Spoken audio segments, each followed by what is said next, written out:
Well, joining us now to discuss this story as well as other headlines of the day is Georgia Gilholy, journalist and political commentator with Young Voices UK. Georgia, what do you make of that analysis we've just heard, that actually the public, they don't see this as a party-specific problem, they see it as all MPs not focusing enough of their attention on their constituents? Just anecdotally speaking, I do think that in general people often have a negative opinion of politicians, sort of, they're always out for themselves, and of course they would not refuse, making a quick buck. But I think the evidence has shown that, there is corruption of this level on both sides, whether or not it always actually breaks the rules or not. Though I think in terms of the paid consultancies, Tory MPs are overrepresented, which I suppose sort of plays into the stereotype of, the old boys club and, filthy rich capitalists, that kind of idea. And, well, obviously there is a little bit of truth in it. But I think it's just sort of, where do we get to in terms of, figuring out which kind of roles are appropriate for MPs to have and which aren't. And it's obviously a very complicated question. Sure. Georgia, just one standards watchdog suggesting that there is more sleaze to come. There could be another lobbying scandal on the horizon. I mean, what are we hearing? What do we think might be coming? I mean, it's hard to say. We've seen so many things unravel in the past 10 or so days.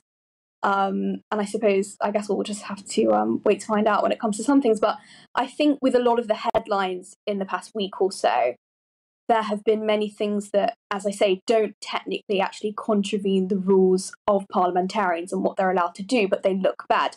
For example, some of Geoffrey Cox's lucrative work in the British Virgin Islands, providing that counsel when that government is actually facing allegations of corruption.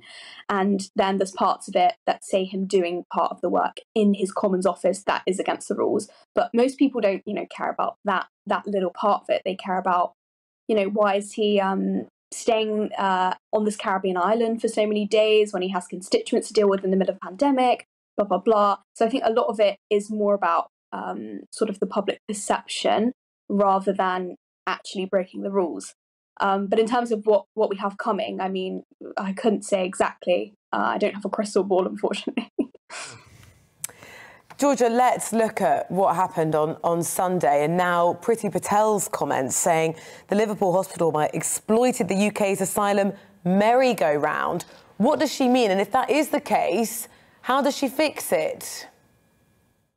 I'm assuming she's referring to the fact that in this case, the man who attempted to bomb Liverpool Cathedral, and also in actually quite a lot of other cases, there are people who come to the UK legally or illegally to claim asylum. Obviously, we're seeing a lot of illegal crossings right now in the Channel, and because of the way our legal system works, they can often sort of reside here for many, many years, as this man did, sort of appealing. I believe they can appeal, several times their case, and sometimes this happens when it's pretty clear that they don't actually have a legitimate asylum case, unfortunately.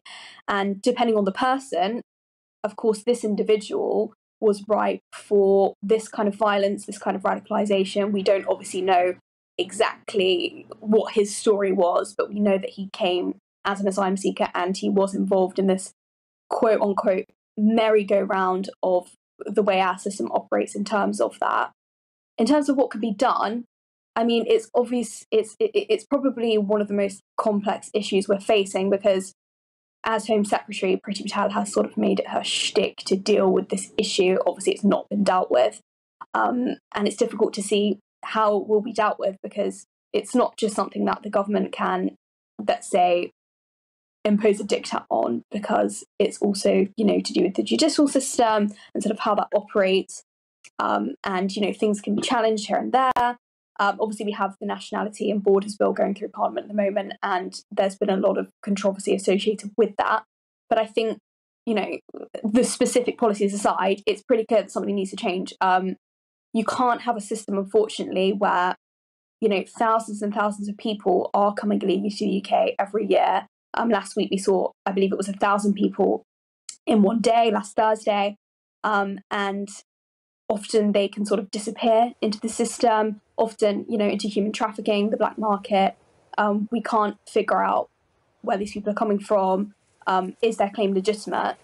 And that's not, a way an asylum system should operate. It's not safe, and it's not useful for the people who are legitimately seeking asylum, and it's not useful for British society. We need to have some sort of sense of coherence when it comes to these things, while obviously, allowing some individuals who have legitimate claims to refuge to come here.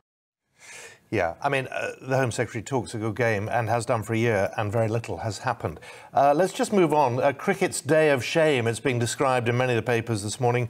That shocking evidence from Azim Rafiq at the Select Committee yesterday. What now for cricket? So I'm just going to say, sport, cricket, not my area of expertise. However, having read, some of the disturbing elements of this case, it is clear that this player was unfortunately subject to racial and verbal abuse during his time at, I believe it was the Yorkshire cricket team. In terms of how you actually change that, I think it's quite complicated in terms of changing, people's grassroots sort of way they, I guess, respond to these kind of conflicts and what language they use.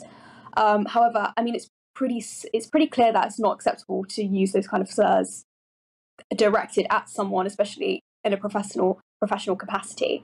I've seen a lot of people on sort of right-wing Twitter kind of equivocate on this issue in the past few days, saying, that say, oh, the P word, well, it's just a name for someone who comes from that country or whatever. It's like, well, these kind of, words, okay, technically they do denote that, but they have a very a long history in the UK being associated with racial abuse. So there are racial and racist overtones when it comes to using those words, and they're obviously not acceptable. So that needs to be dealt with. If it's happening in cricket, if it's happening in football, wherever it's happening, it's not appropriate to, refer to other people or your colleagues in that way, no matter sort of how you get along personally.